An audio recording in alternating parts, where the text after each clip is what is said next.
Hey there, and welcome back to Utility Sports. If you love basketball, please subscribe to our channel as we're covering the NBA offseason as everything goes down. Breaking news from Atlanta, Rajon Rondo has signed a 2-year, $15 million contract. They also had just signed Chris Dunn, 2-year, $10 million contract.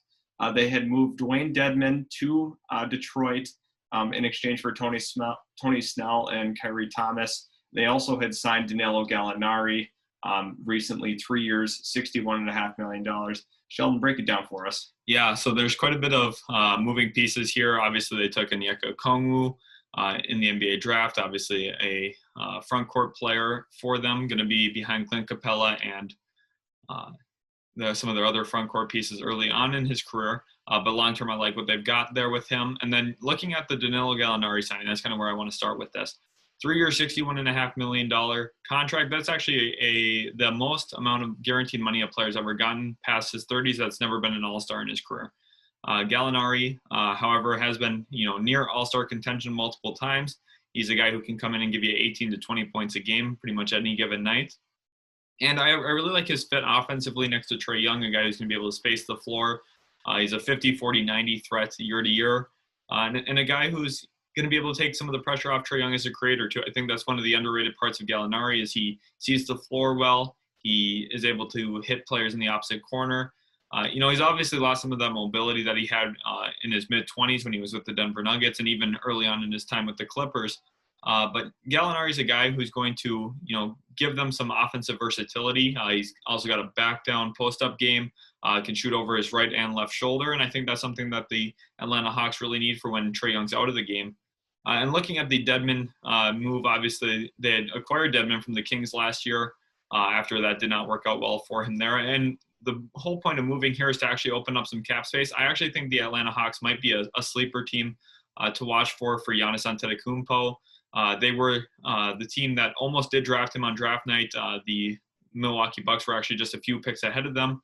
And the management there does have a relationship with him from that. So I think that they are a little bit of a sleeper team in that whole chase. So I think opening up some cap space for the future, getting off of Dedmon makes a lot of sense. And I think Snell fits into what they're kind of doing right now as well. He's going to be a guy who gives them quality wing minutes here and there for them.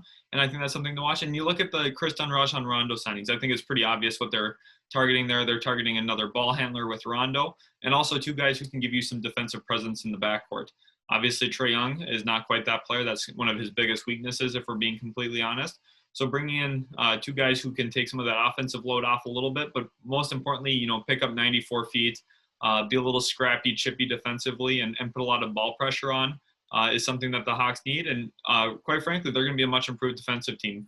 Clint Capella is a quality rim protector. Okongwu off the bench is going to be a really, really quality defender early on in his career. And now you're adding Rondo and Dunn, two guys that are really going to improve your perimeter defense and perimeter ball pressure. So I'd like to prompt you with this, looking at all these moves holistically, including the draft selections that they made, what would you kind of grade their offseason so far? Yeah, I'd honestly give them an A probably in terms of what their offseason looked like. You've got Danilo Gallinari, a player who's kind of an under-the-radar player. He might not be worth $20 million a year, to be quite frank, but he's going to help them be a better team, and that's part of what they want to do. They want to get Trae Young to the playoffs, and the East is really starting to shape up, to be honest. The bottom half of the East has really made some aggressive moves this offseason. We've seen the Pistons make a couple aggressive moves. We obviously see the Hawks here doing the same, and I think there's a lot to monitor with that. And also, I think the Rondo signing is a short enough term that you're not going to really regret that move. I'd give that individually an A grade myself. And I think Chris Dunn, 2 years, 10 with a player option, that's, there's pretty much no risk there. And just some reward this year, getting a little bit more of a competitive team. And overall, Okongwu was another great selection. We gave that, I believe, a B on draft night for their holistic draft, grabbing Skylar Mays as well in the second round. But overall, I think that they've really addressed some of the needs that they have, and obviously trying to put a winning product out on the floor in Atlanta around Trae Young. And right now, they've got a lot of young pieces. John Collins is another player who just came off a 20-point-per-game season, really improved as a three-point shooter. So they're going to try and take some of that momentum, pull it forward, and I think that there's a shot that they're really competitive and vying for an 8 seed down the stretch later this year. I think the biggest part of all these trades for them personally is I think they're trying to make Trae Young happy. And if you're able to show them that, from a management perspective, you're willing to do what it takes to make him happy, make some, get some guys around him. I think, long term, that really bodes well for you. He's not going to be angry if it doesn't necessarily work out this year or the following year. He knows that you guys you're trying to make winning moves in order to push him to the playoffs. And I feel like it really is going to resonate with him, after seeing all these different moves that they've made, that they're trying to compete. They're trying to win. They're not trying to tank.